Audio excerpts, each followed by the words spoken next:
de la oración. En cierto modo, no hay nada más común para la vida de un cristiano que la oración. Y sin embargo, al mismo tiempo, pocos aspectos de la vida cristiana pueden ser tan misteriosos como la oración. Juan Carlos Rael dice con respecto a la oración: el primer acto de fe es hablar a Dios. La fe es para el alma lo que la vida para el cuerpo. Y la oración es para la fe lo que la respiración es para la vida. Voy a repetir eso otra vez. La fe, o la oración, perdón, es para la fe lo que la vida es para el cuerpo. La fe es para el alma lo que la vida es para el cuerpo. La oración es para la fe lo que la respiración es para la vida. ¿Cómo puede una persona vivir sin respirar? Pregunta Rael. ¿Y cómo puede una persona creer sin orar? No hay que ser médico para saber que cuando el bebé nace, lo primero que hace el pediatra es darle una nalgada para que el bebé llore. Si el bebé no llora, hay problema. Bueno, pues de la misma manera, cuando un creyente es nacido de nuevo, lo primero que hace es orar. Lo primero que hace es clamar cuando es adoptado en la familia de la fe. El apóstol Pablo lo dice de esta manera en Gálatas capítulo 4. Dice que Cristo nos redimió a fin de que recibiésemos la adopción de hijos. Nosotros tenemos un Padre perfecto que a su vez tiene un hijo perfecto y aún así decidió adoptar un montón de hijos imperfectos. Nosotros fuimos redimidos por Cristo para ser adoptados como hijos. Y por cuanto sois hijos, Dios envió a vuestros corazones el Espíritu de su Hijo, el cual clama, Abba, Padre. En otras palabras, lo que Pablo está diciendo aquí es que la oración debe ser algo natural para un hijo de Dios. Ahora, no me malentiendan.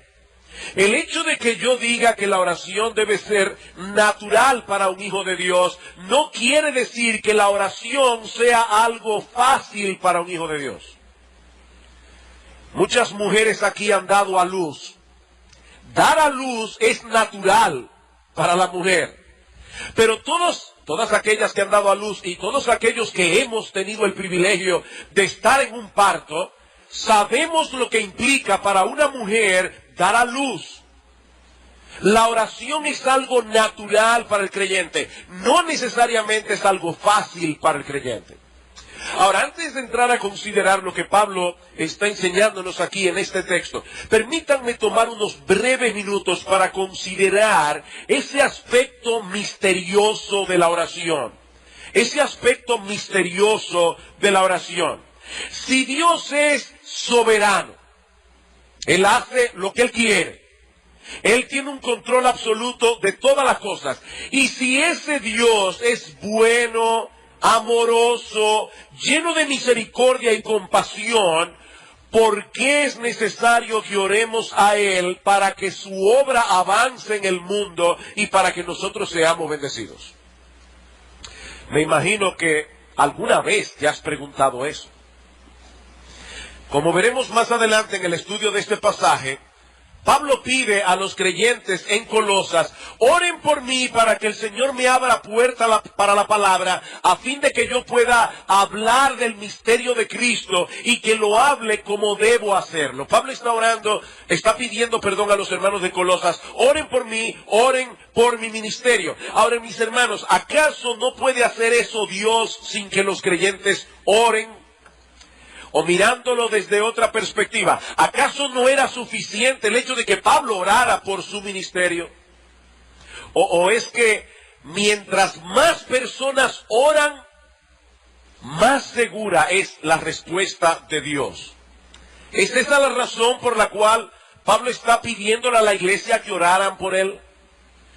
Bueno, mis hermanos, la verdad es que nosotros no tenemos todas las respuestas de estos misterios de este lado del cielo, pero al menos podemos llegar hasta donde la Biblia llega.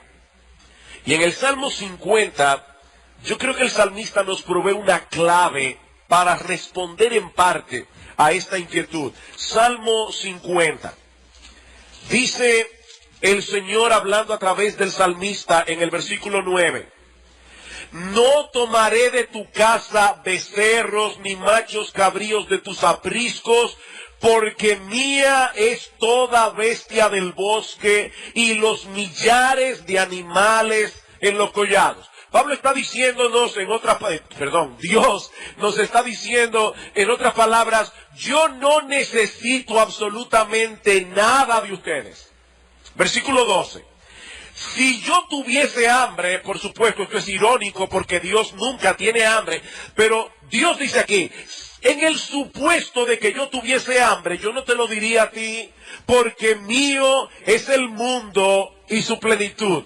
Mis hermanos, Dios no nos necesita. Y si Dios no nos necesita, eso quiere decir que Él tampoco necesita de nuestras oraciones para llevar a cabo en el mundo sus decretos soberanos. Ahora, si esto es así, entonces, ¿por qué nos manda que oremos? Yo creo que el versículo 12 es lo que nos provee la clave. Versículo 15. Invócame en el día de la angustia. Yo te libraré y tú me honrarás. Y podemos traducir eso literalmente, tú me glorificarás. Sam Storm, en su comentario, su devocional de la carta a los Colosenses, lo explica de esta manera. Es como si Dios estuviese diciéndonos, cuando estés en dificultades, cuando tengas necesidades y problemas y obstáculos que vencer, clama a mí y pídeme que intervenga. Si lo haces, yo te libraré. Y en esa evidente dependencia tuya en mí, yo seré glorificado. Yo te libraré, tú me honrarás. De manera que tú obtienes la liberación, dice Dios, y yo obtengo la gloria. Tú recibes una bendición y las personas, los ángeles y los demonios ven que yo soy el proveedor todo suficiente, el Dios de los recursos infinitos, el único ser en el universo que sobreabunda en bondad para gente débil y necesitada como tú. Eso es lo que Dios nos está diciendo aquí. Nuestras oraciones subrayan o manifiestan nuestra dependencia en Dios. Y nuestra dependencia en Dios le da gloria a Él. Cuando nosotros venimos delante de Dios en oración, nosotros somos humillados como seres dependientes. Y Él es glorificado como aquel de quien sus criaturas dependen. Nosotros obtenemos la bendición, Dios obtiene la gloria. Así que la razón por la cual Pablo pide a las iglesias que oren por él no es porque necesitamos ablandar a Dios presentándole una petición con muchas firmas al pie.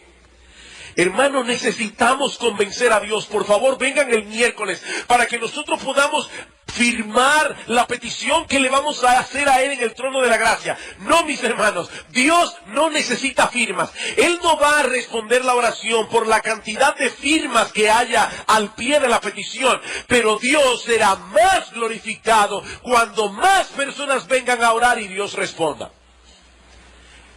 En otras palabras, la razón es una mayor y más amplia gloria de Dios.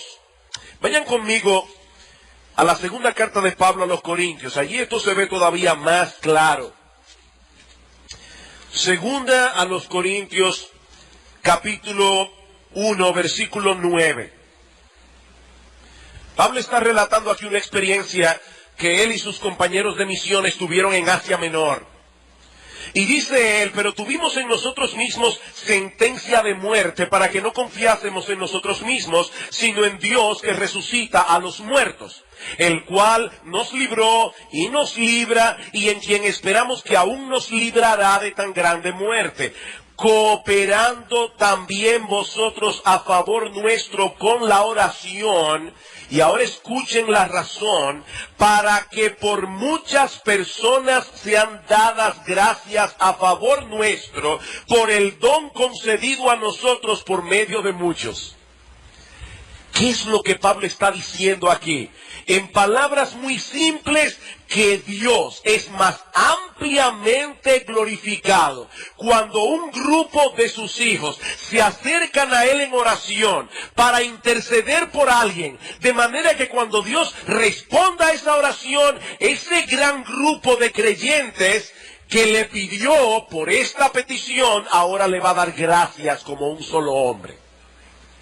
Dios es más ampliamente glorificado de ese modo. ¿Ven ustedes, mis hermanos, la enorme importancia que tiene el culto de oración a mitad de la semana?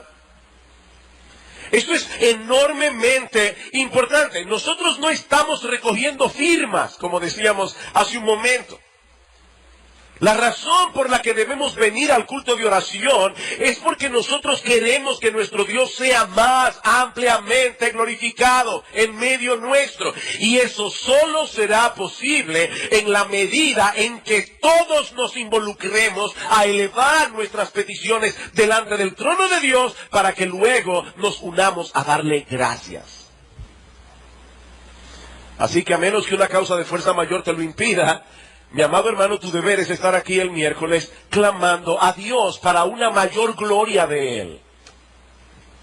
Con esto en mente, pasemos ahora a considerar este pasaje de la carta a los Colosenses, donde encontramos básicamente dos cosas: una exhortación general y una petición particular. Veamos en primer lugar la exhortación. Colosenses capítulo 4, versículo 2. Perseverad en la oración, velando en ella con acción de gracias. Es increíble la cantidad de cosas que hay encerrada en esas pocas palabras. Perseverad en la oración. Esa palabra perseverar significa permanecer haciendo algo a pesar de las dificultades, a pesar de los obstáculos que se presentan en el camino. Así que el asunto, según Pablo, no es orar en un momento dado, es permanecer orando. Muchas veces nosotros hemos dicho que cuando viene la prueba, cuando viene la dificultad, nosotros creemos en el momento, pero entonces la dificultad se extiende y pasan los días y se convierten en semanas, y las semanas se convierten en meses, y a veces los meses se convierten en años, y entonces la fe nuestra comienza a decaer. Por eso, mis hermanos, lo más importante no es creer en el momento de la prueba, es seguir creyendo. Bueno, pues de la misma manera, no solamente debemos orar en el momento, es seguir orando, aun cuando parece que nuestras oraciones no están haciendo ninguna diferencia. ¿Recuerdan ustedes la parábola del juez injusto en Lucas 18? Dice que Cristo dio esta parábola precisamente para que nosotros nos dediquemos a orar sin desmayar. Y pone el ejemplo de una viuda que viene delante de un juez y le pide que le haga justicia. Y el juez es un hombre malo, es un hombre perverso. A él no le preocupa el caso de la viuda, pero finalmente dice: ¿por qué esta viuda me es molesta? Voy a atender su caso. Y dice Cristo: si esa fue la reacción del juez injusto, ¿cuál no será la reacción de nuestro Padre amante? Ahora hay otra parábola en Lucas, y esa sí yo quiero que ustedes la busquen, en Lucas capítulo 11. Lucas capítulo 11. Una parábola con una enseñanza similar. Solo que hay un detalle aquí que yo quiero subrayar. Luego de enseñar a los discípulos el modelo del Padre Nuestro para orar, no es que nosotros debemos repetir el Padre Nuestro. La Biblia dice claramente que no hagamos vanas repeticiones cuando venimos delante de Dios, pero el Padre Nuestro es un modelo de oración.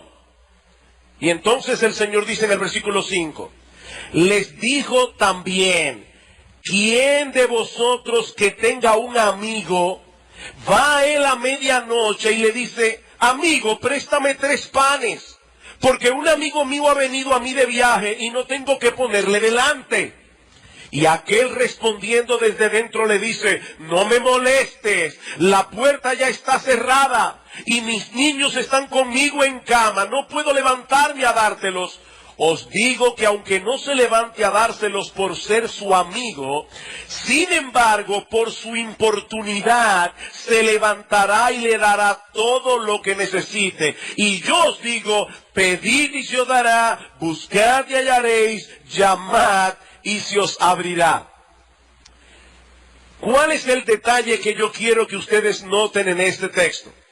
Aquí hay un hombre acostado en cama con sus hijos. Un amigo llega y comienza a tocarle la puerta a una hora importuna y le pide 3 panes. Y Cristo dice, ¿ustedes creen que este hombre le va a decir, no me molestes, ya mis hijos están en cama? Dice, no, por su importunidad se levantará y le dará los panes. Ahora, yo quiero hacerles una pregunta en esta mañana. ¿Quiénes somos nosotros en esa parábola? ¿El amigo que toca la puerta o los hijos que están en la cama?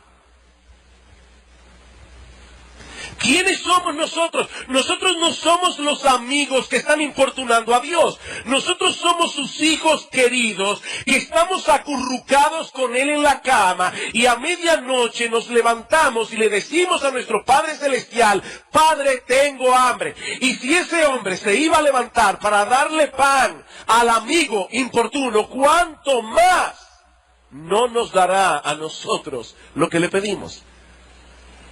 Mis hermanos, nosotros estamos en la cama junto con Dios, acurrucados con Él. Nosotros somos sus hijos queridos. No tenemos que estar tocando la puerta, con simplemente susurrar. Ya el corazón de nuestro Padre está derretido por nosotros. Con simplemente pedir. Ahora bien, y aquí viene otra vez el misterio de la oración. El hecho de que Pablo nos diga perseverad en la oración, ¿qué implica? O implica que la oración no es un cajero automático. Nosotros no vamos a ir delante de Dios, vamos a introducir la tarjeta ATH, vamos a marcar el código clave y de repente, en el instante, vamos a recibir el dinero que marcamos en la pantalla. No, la oración no funciona así. Hay ocasiones en que Dios responde de manera instantánea. Cuando Pedro estaba en la cárcel, en Hechos capítulo 12, dice Lucas que la iglesia en la casa de Juan Marcos estaba haciendo oración a Dios por él. Y en el mismo instante en que Dios estaba orando en que la iglesia estaba orando a Dios por Pedro, en ese mismo instante Dios estaba liberando a Pedro de la cárcel. Pero lo cierto es, mis amados hermanos, que eso no siempre ocurre así. De ahí la necesidad de perseverar en la oración. La pregunta es, ¿por qué Dios se dilata en ocasiones en responder nuestra oración? Y miren, a veces Dios se dilata mucho tiempo. Mucho tiempo. Años en ocasiones. La pregunta es, ¿por qué? Sandstorm, en su devocional de Colosenses, sugiere algunas razones. ¿Por qué Dios se dilata en responder y nosotros tenemos que perseverar en oración? Bueno, en primer lugar, porque nosotros tenemos la tendencia a ser presuntuosos. Para los niños que están aquí, que tal vez no entienden lo que significa esta palabra, en palabras más sencillas y entendibles, nosotros tenemos la tendencia a creer que Dios está obligado a darnos siempre lo que pedimos cuando lo pedimos y en la forma como lo pedimos. Eso es lo que significa ser presuntuoso. Es como si Dios fuese una especie de mozo celestial que debe estar atento a nuestra orden para actuar de inmediato. Y una de las cosas que Dios usa para corregir esa distorsión en nosotros es dilatar sus respuestas a nuestras oraciones. Esa dilación de Dios nos recuerda que cada vez que Dios responde a una petición, lo hace de pura gracia. Mis hermanos, todas las respuestas de Dios a nuestras peticiones son una manifestación de su bondad y una manifestación de su misericordia. En segundo lugar, el hecho de tener que venir una y otra vez delante del trono de Dios con la misma petición, es algo que Dios usa en nuestras vidas para alimentar nuestra absoluta y total dependencia en Él. Nuestra absoluta y total dependencia en Él. Mis hermanos, constantemente nosotros somos tentados a confiar en nosotros mismos. Somos tentados a confiar en nuestra experiencia. Pensamos de nosotros mismos como si fuésemos autosuficientes. Dice Sam Storm, si Dios respondiera a cada una de nuestras oraciones de manera instantánea, ¿saben qué ocurriría? Gradualmente perderíamos nuestro sentido de urgencia. La mayoría de nosotros perdería pronto de vista el hecho de que Dios es nuestra única fuente de todo bien. Y ahí estamos como la mujer sirofenicia de la que leyó el pastor Marcos esta mañana. Señor, ten misericordia de mi hija. Y el Señor parece no hacer caso. En el Evangelio de Mateo vemos que los apóstoles le dicen, Señor, hazle caso que ya estamos molestos. Y Cristo dice que no. Alguien decía que mientras el Señor le estaba diciendo que no, su espíritu estaba obrando en esta mujer para que siguiera pidiendo. Y al final Dios honró su fe. Esta mujer sabía que ella no tenía otro lugar a donde acudir que no fuera Cristo. En tercer lugar, la oración persistente nos pone en el estado de ánimo y de espíritu correctos para recibir aquello que Dios desea darnos.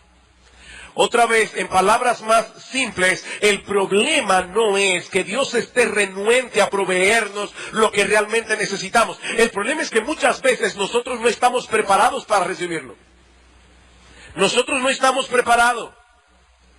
Padres, déjenme decirles algo, y niños, escuchen esto con atención. Una de las formas más seguras de dañar a un muchacho es darle todo lo que quiere cuando lo quiere. Así que niños, cuando ustedes quieren algo y sus padres no se lo dan en el instante, eso no quiere decir que sus padres no lo aman.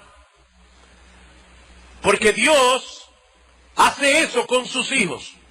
Dios no nos da todo lo que le pedimos en el momento en que lo pedimos. Y Él es un Padre amante, Él es un Padre sabio. Y por eso en ocasiones dilata sus respuestas, simplemente por el hecho de que nosotros no estamos preparados todavía para recibir lo que estamos pidiendo. Otro texto interesante con respecto a la oración es Mateo capítulo 7, en el versículo 11. Dice el Señor, pedid y se os dará, 7 al 11, pedid y se os dará, buscad y hallaréis, llamad y se os abrirá. Porque ¿qué padre hay de vosotros que si su hijo le pide pan le dará una piedra? O si su hijo le pide pescado le dará una serpiente. Ahora, ¿notaron algo interesante en ese texto?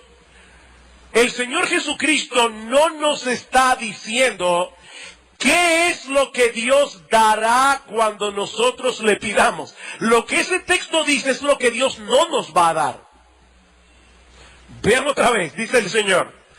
¿Qué hijo hay que si su hijo le pide pan le dará una piedra? O ninguno, un padre normal no lo hace. Entonces lo que el Señor nos está enseñando aquí no es lo que Dios da, es lo que Él no da. Él no nos va a dar una piedra en lugar de pan. Él no nos va a dar una serpiente en lugar de pescado. Pero a veces le vamos a pedir pescado y Él nos va a dar espinacas. Porque es espinaca lo que necesitamos en ese momento. Dios no nos da todo lo que le pedimos en el momento que le pedimos y de la manera como lo pedimos. Él es lo suficientemente sabio como para no hacer eso. Mis hermanos, tal vez algunos de nosotros tendríamos un serio orgullo en el corazón si todos nuestros hijos fueran cristianos. O tal vez nosotros tendríamos un problema, algunos tendrían problemas con la idolatría. Si Dios le diera el esposo o la esposa por la que está clamando delante de Dios, o si Dios le diera la salud, tal vez se volverían autosuficientes. Y debo aclarar que yo no estoy aquí tratando de interpretar la providencia de Dios en el caso de cada cual. Bueno, mira, Dios no te ha dado todavía que tus hijos se conviertan porque tú eres un orgulloso, o Dios no te ha provisto un esposo o una esposa porque tú eres un idólatra. Yo no estoy diciendo eso. Lo que estoy diciendo, mis amados hermanos, es que Dios sabe en qué momento Él nos va a dar lo que Él quiere darnos, y va a ser en el momento preciso. En 2 Corintios capítulo 12, Pablo dice, Señor, quítame este aguijón. ¿Y qué le dice el Señor? No, Pablo, bástate mi gracia, mi poder se perfecciona en la debilidad. Tú necesitas este aguijón en este momento. Y lo que me llama más la atención es lo que Pablo dice después. Dice, bueno, si eso es así, de buena gana me gloriaré en mis debilidades. ¿Qué? Espérate. Tú me estás diciendo que te vas a gloriar de buena gana en tener un aguijón en el cuerpo, probablemente una enfermedad. Pablo dice, sí, no porque yo sea masoquista, sino porque yo he entendido que hay una mayor gloria de Cristo en usarme a mí a pesar de mi aguijón. Así que yo de buena gana me gloriaré porque ahora he entendido que Cristo se glorifica más en mí precisamente por mi debilidad. Pablo quería la gloria de Cristo, a como dé lugar. En cuarto lugar, la perseverancia en oración nos ayuda a purificar nuestras peticiones. El hecho de tener que venir una y otra vez delante del trono de Dios es algo que Dios puede usar para que nosotros diferenciemos entre aquellas cosas que verdaderamente necesitamos y las otras que son meros deseos egoístas. Venimos delante de Dios y tenemos que repensar lo que estamos pidiendo. ¿Qué dice Santiago capítulo 4 versículo 2? Muchos de ustedes no tienen lo que quieren porque no lo piden, y otros porque piden mal para gastar en vuestros deleites. El tener que venir delante de Dios nos ayuda a evaluar nuestras motivaciones al pedir esas cosas. ¿Por qué tú quieres que Dios te dé eso? Dios conoce tus motivaciones. Dios conoce mis motivaciones. Nosotros somos los que a veces no las conocemos.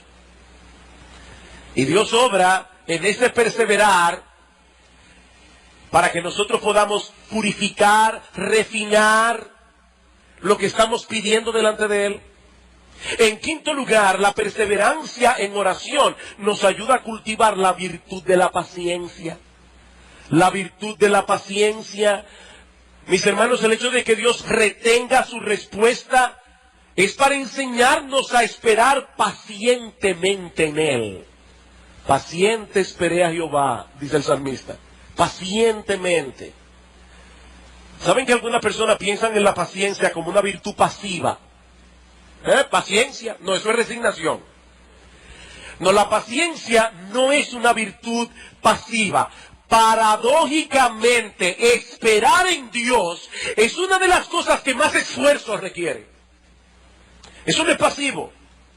Aprender a esperar en Él es una de las lecciones más difíciles para un cristiano. Y una de las más vitales. ¿Saben por qué? Porque sin paciencia no hay madurez.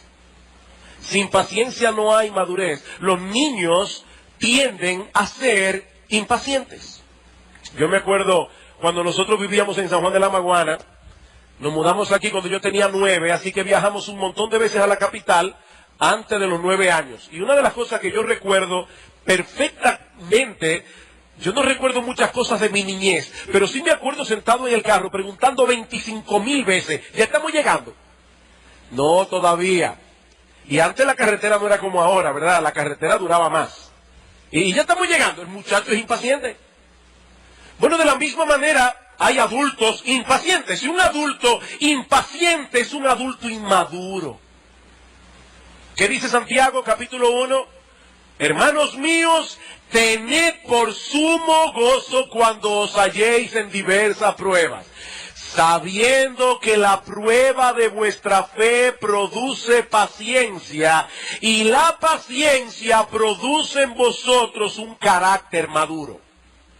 La paciencia produce madurez. Eso es lo mismo que Pablo enseña en Romanos capítulo 5, versículo 3. Nos gloriamos en las tribulaciones. ¿Por qué? Porque la tribulación produce paciencia y la paciencia produce, lamentablemente Reina Valera dice produce prueba, pero la palabra que se usa allí debe traducirse más bien, produce un carácter probado. La paciencia produce un carácter probado. En sexto lugar, cuando Dios se dilata en responder, no necesariamente nos está diciendo que no. Cuando Dios se dilata en responder, no necesariamente nos está diciendo que no. Tal vez nos está diciendo, espera un poco, hijo mío. Claro, el espera un poco de Dios es muy diferente al espera un poco de nosotros. Espera un poco, hijo mío. Espera el momento más propicio, el momento más oportuno. ¿Saben una cosa, mis amados hermanos? Dios conoce todas las variables. Dios conoce todas las posibilidades. Él sabe, si le doy esto a mi hijo, en este momento va a ocurrir esto, esto y lo otro. Así que cuando Dios responda, va a ser en el mejor momento. Cuando su nombre sea más glorificado y nosotros estemos más preparados para recibir la bendición. Ahora bien, sí, yo he mencionado 6 razones de por qué Dios se dilata en responder. Si ninguna de esas razones te hace sentido y tú todavía sigues perplejo porque Dios se está dilatando en responderte, sigue perseverando en oración. Mis hermanos, Dios no nos pide que nosotros descifremos los misterios de su providencia. Lo que Dios nos pide es que obedezcamos. Y Dios dice en ese texto y en muchos otros textos del Nuevo Testamento que nosotros debemos perseverar en oración. Como dice el puritano William Gurnall, Dios no está obligado a responder de inmediato nuestra oración, pero nosotros sí estamos obligados a orar, aunque Él no nos responda.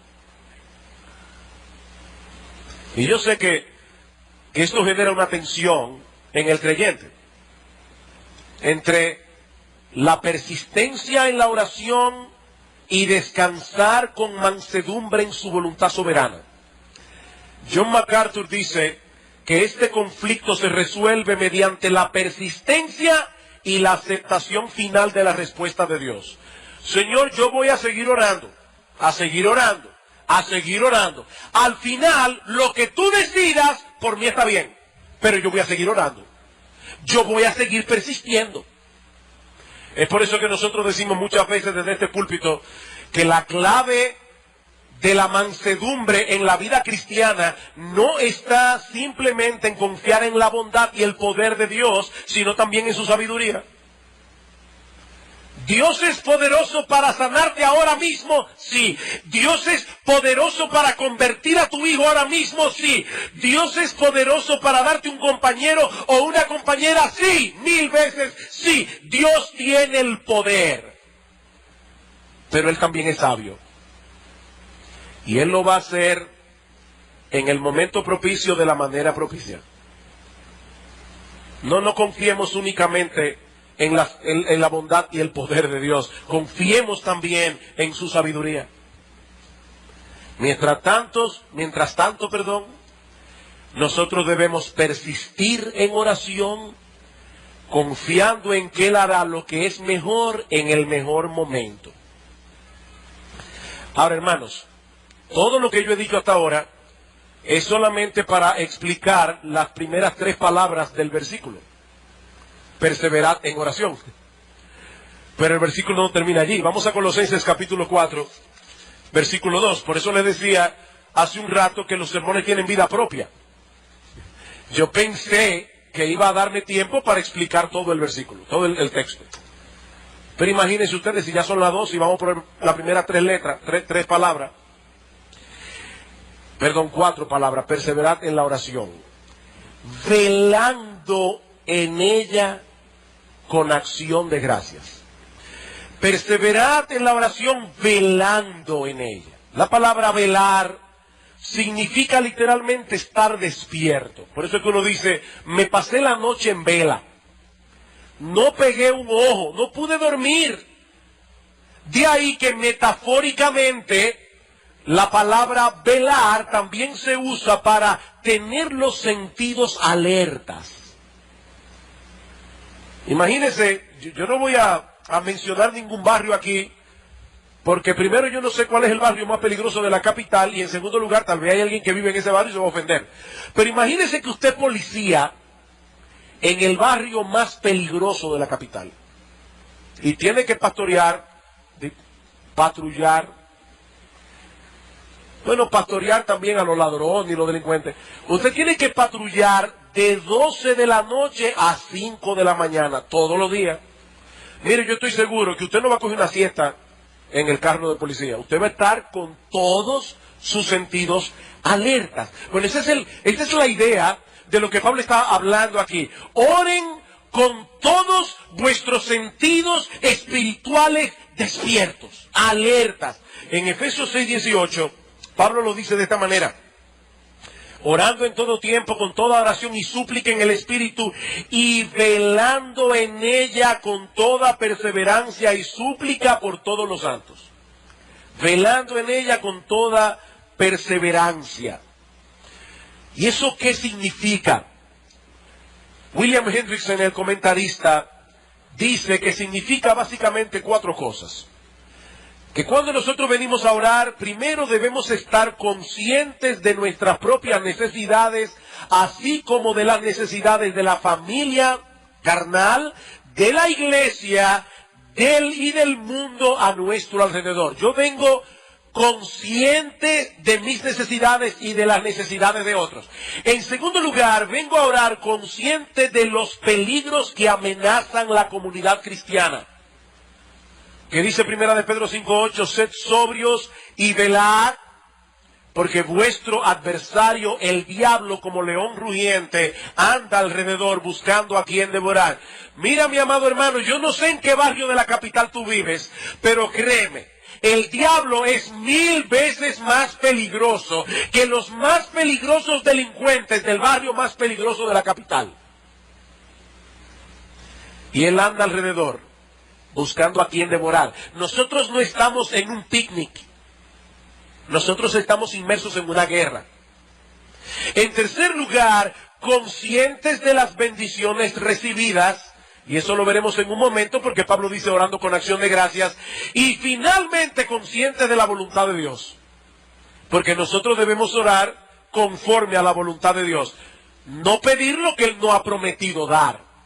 Una persona que venga a orar consciente de sus necesidades y de las necesidades del otro, consciente de los peligros que amenazan la iglesia cristiana, consciente de las bendiciones que ha recibido de la mano de Dios y consciente de la voluntad de Dios, es una persona que nunca le faltarán motivos para orar ni motivación para hacerlo.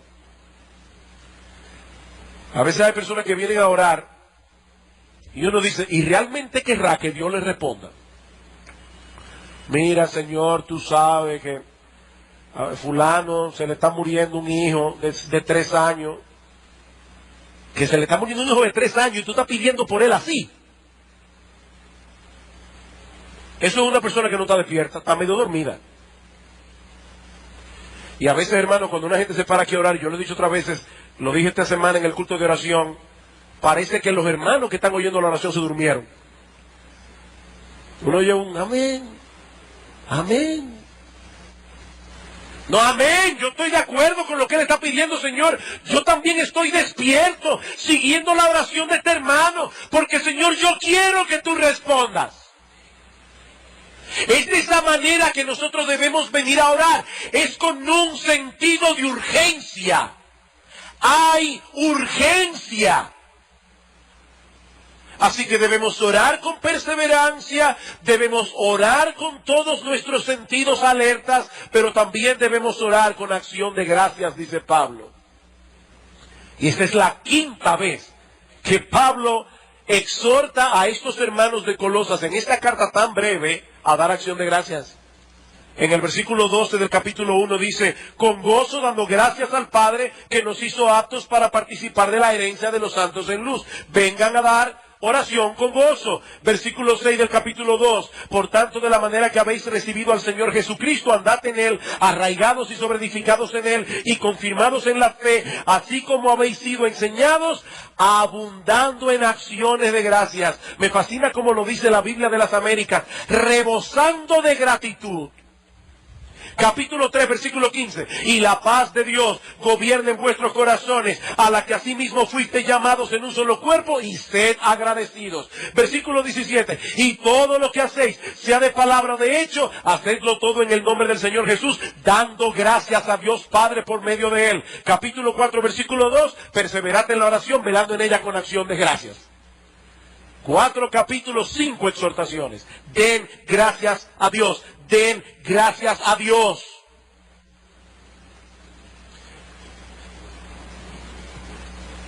Mis hermanos, ciertamente nosotros estamos en un campo de batalla, pero no por eso debemos vivir paralizados de temor. Y ahí hay un contraste aquí. Vengan con vuestros sentidos espirituales alertas, pero vengan también con acciones de gracia. ¿Saben por qué? Porque ya nosotros hemos recibido un montón de bendiciones de la mano de Dios y estamos del lado del vencedor. Mira, mi hermano, yo no sé cuáles son las dificultades con las que tú viniste a la iglesia hoy en la mañana. Yo no lo sé, yo sé que algunos aquí están lidiando con muchas dificultades. Y una de las cosas más terribles que puede hacer un cristiano que quiere consolar a otro que está pasando por dificultades es minimizar sus problemas. Eso no es nada, si tú supieras lo que le está pasando a fulano. Mira, yo no sé lo que le está pasando a fulano, pero mi problema me afecta a mí. No, nunca minimicen el problema de la gente. Eso no consuela, eso molesta. Ahora, mi hermano, mi hermana, yo no sé la cantidad de problemas con la que tú has venido a esta iglesia hoy. Pero déjame decirte algo, si tú eres un hijo de Dios, si tú eres una hija de Dios, tú tienes un montón de razones para dar gracias. Un montón. ¿Qué dice en el capítulo 1, versículo 12? Dios nos hizo aptos para participar de la herencia de los santos en luz. Mi hermano, tú eres coheredero con Cristo. Ahora no tenemos la herencia en la mano, pero Dios no miente. Dios no miente. Al final de esta historia, tú vas a compartir su gloria. Eso es tan real como que estás sentado aquí hoy. Y Pablo dice en Efesios capítulo 1, versículo 3, bendito sea el Dios y Padre de nuestro Señor Jesucristo, que nos bendijo con toda bendición espiritual en los lugares en Cristo. Nosotros hemos sido bendecidos con toda bendición espiritual. Mira, mi hermano, la próxima vez que te dispongas a orar, piensa en esto, piensa en esto. Si tú eres creyente, el único Dios vivo y verdadero, creador de los cielos y de la tierra, nos amó con un amor tan grande que entregó lo más preciado que Él tenía, su propio Hijo, para poder adoptarnos como sus hijos. ¿Y qué dice Pablo en Romanos capítulo 8, versículo 32? Si Dios no escatimó ni a su propio Hijo, sino que lo entregó por nosotros, ¿cómo no nos dará juntamente con Él todas las cosas? Ese todas las cosas son las mismas todas las cosas del versículo 28. A los que aman a Dios, todas las cosas les ayudan a bien. Eso no significa, como dice John Piper, todo lo que mi corazón engañoso desea. Eso significa todas las cosas que van a cumplir el propósito por el cual Dios nos escogió. Y ese propósito es hacernos conforme a la imagen de su Hijo. Miren, mis hermanos, nosotros estamos muy acostumbrados a escuchar esta frase: Dios escucha la oración de sus hijos. Óyelo otra vez. Dios escucha la oración de sus hijos. O sea, Dios está en su trono gobernando el universo entero. Él es Rey de reyes y Señor de señores. Todas las estrellas, Todas las galaxias están en sus manos. Él está atento a todo lo que Él ha creado. Y ¿sabes qué, mi amado hermano? Él nunca está demasiado ocupado para ti. Esa frase se dice rápido. Dios escucha las oraciones de sus hijos. No es para decir, wow, Dios escucha las oraciones de sus hijos. Como dice el salmista en el Salmo 34, los ojos de Jehová están sobre los justos y atentos sus oídos al clamor de ellos. Claman los justos y Jehová oye y los libra de todas sus angustias. ¿Quieres algo más? Él no solamente nos oye, es que Él tiene la capacidad, el poder y la sabiduría para darnos más abundantemente de lo que pedimos o entendemos, como dice Pablo en Efesios capítulo 3, versículo 20.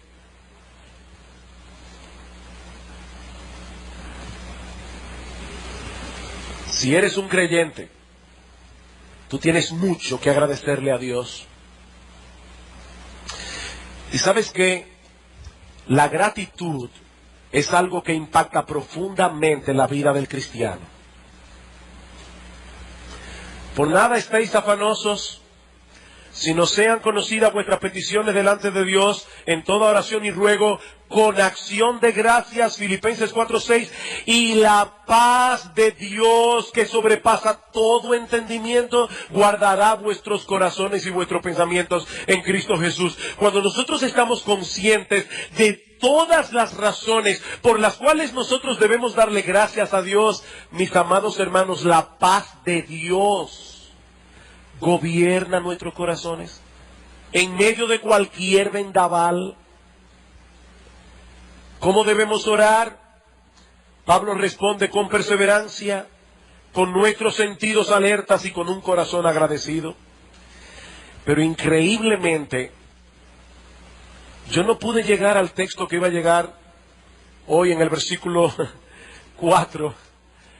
Y como me toca predicar esta tarde, vamos a detenerlo ahí.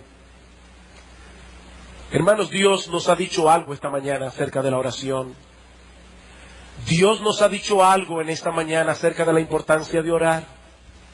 Mis hermanos, la oración no es un placebo. ¿Saben lo que es un placebo, verdad? Es una sustancia que no tiene ningún poder curativo. Pero la gente se lo toma y psicológicamente se siente mejor. Y no hizo nada porque eso no tiene ningún poder curativo.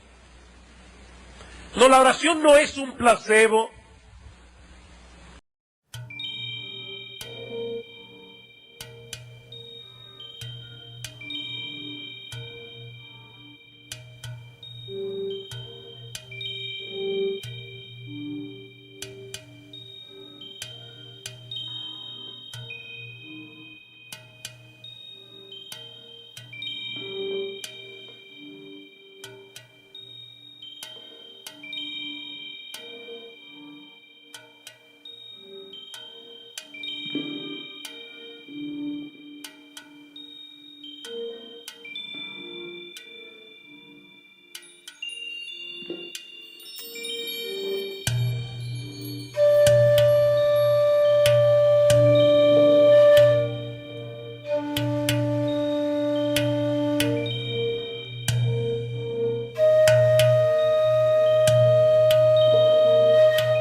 In the quiet corners of my memories where the dust has started to settle, I find fragments of a time when our hearts beat in rhythm like a metronome so gentle. The echoes of laughter still linger in the air as I trace the fading lines of our story. In this symphony of moments, I hear the melody of a love once glorious and gory. Oh, the rhythm of our hearts, a song so bittersweet, a dance of passion and pain where the past and present meet. In the silence, I hear your voice calling out to me, an instrumental intro to a love that's yet to fully set me free. In the canvas of my mind, I paint the memories in art pop hues, indie shades of love where the colors of our souls intertwine subdued. Through the lens of time, I see the beauty in the chaos that we've been, a masterpiece of love, a dance of shadows where the light begins to dim. Oh, the rhythm of our hearts, a song so bittersweet, a dance of passion and pain where the past and present meet. In the silence, I hear your voice calling out to me, an instrumental intro to a love that's yet to fully set me free. In the canvas of my mind, I paint the memories in art pop hues, indie shades of love, indie shades of love, where the colors of our souls intertwine subdued, subdued. Through the lens of time, I see the beauty in the chaos that we've been, a masterpiece of love, a dance of shadows where the light begins to dim. Oh, the rhythm of our hearts, a song so bittersweet, a dance of passion and pain where the past and present meet. In the silence, I hear your voice calling out to me, an instrumental intro to a love that's yet to fully set me free. In the quiet corners of my memories where the dust has started to settle, I find fragments of a time when our hearts beat in rhythm like a metronome so gentle. The echoes of laughter still linger in the air as I trace the fading lines of our story. In this symphony of moments, I hear the melody of a love once glorious and gory.